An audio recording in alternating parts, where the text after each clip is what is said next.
For centuries, we've been told a story about Adi Shankara, the titan of intellect, right? The greatest logical mind in India's history. But what if that story, the one we all know and repeat, what if it's the biggest lie ever told about him? See, the thing is, it's not a complete lie. And that's what makes it so much more dangerous. It's a half-truth. It's a carefully crafted image, one designed to make him seem distant, untouchable, and yeah, maybe a little less human than he actually was. Yeah, this is the Shankara we're all familiar with. The guy who wrote those massive commentaries. The architect of Advaita Vedanta. A mind with, what do they call it? Crystalline purity. Someone you admire from way over there, from a distance, but you don't really feel him. He's just cold, logical, perfect. But there's this other side to him, a kind of secret self that he didn't reveal in all those complex books. Nope, he revealed it in a 100-verse poem, a poem of pure, passionate, raw devotion called the Shivananda Lahari. And listen, this poem, it doesn't just add a new chapter to his story. It completely shatters the old one. And that just forces you to ask some really unsettling questions, doesn't it? Like, why? Why would this giant of intellect, this absolute master of logic, suddenly just pour his heart out in a poem? What was logic not giving him that he had to go looking for it somewhere else? And here's another one. Could his entire philosophy, the famous Advaita Vedanta, could it be that it wasn't the final destination? What if it was just a tool, a boat maybe, to get him across the water to somewhere else, a place he could only get to by using his heart? And, okay, this is the big one, the one that's really personal for all of us. What if the real Shankara wasn't some remote academic saint in the clouds? What if he was actually trying to give us a map to navigate the wild, chaotic, and, yeah, beautiful territory of our own minds? Because look, this isn't just some dusty old story about a historical figure. This is about a conflict that runs through every single one of us, every single day. That battle between what you think and what you feel. You know how it is. We're always told we have to pick a side. Are you a head person? Logic, analysis, calculation, control. Or are you a heart person? All about feeling, connection, surrender. Well, here's Shankara's big secret. He thought that choice is a total lie. He didn't pick one. He mastered both, and then he brought them together. And that's what made him so incredibly different. He wasn't some distant intellectual looking down on everyone. He had this deep empathy for the average person. He got the struggle. He understood what it's like to fight with our own anger, our greed, our lust, our baser nature, as he put it.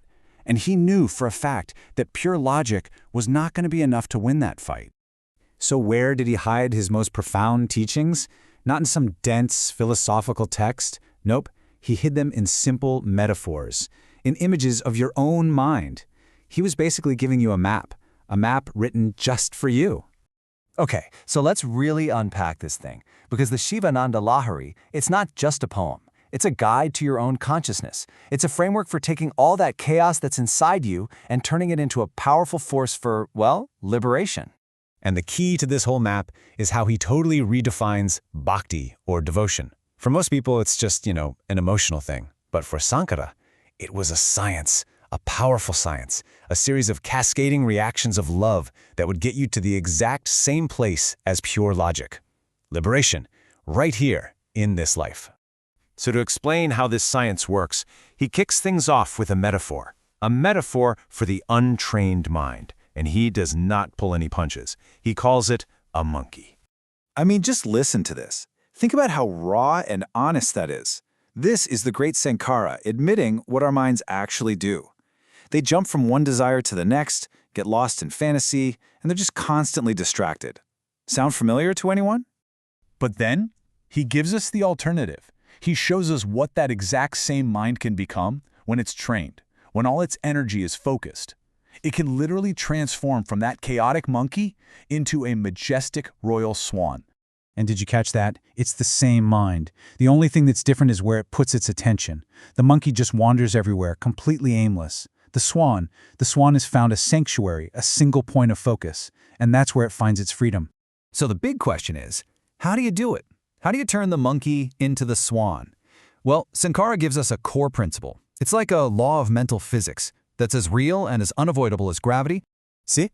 That's the natural law he's talking about. Devotion isn't about forcing your mind to do something it doesn't want to do.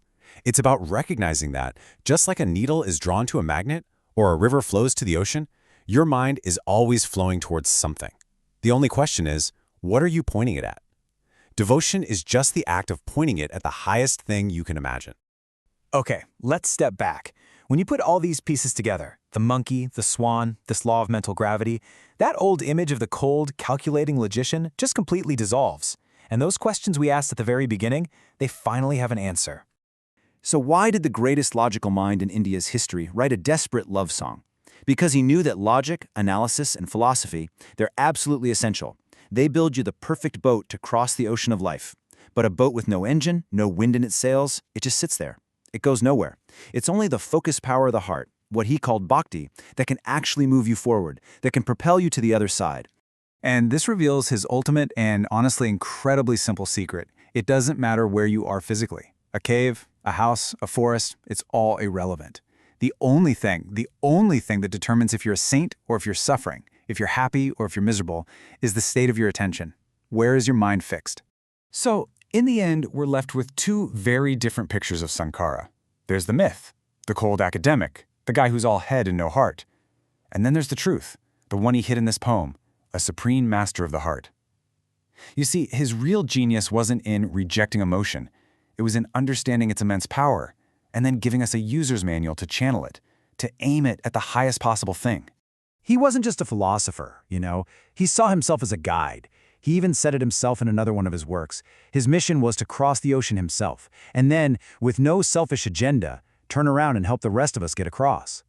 He built the boat with his logic, and then he showed us how to power it with our hearts. And so, that leaves us with one final, unavoidable question. According to this law of mental gravity that Sankara laid out, your mind, your attention, your entire life force, it's flowing towards something right now, in this very second. He gave us the map, he showed us how it works. The only question left is, where is your mind flowing?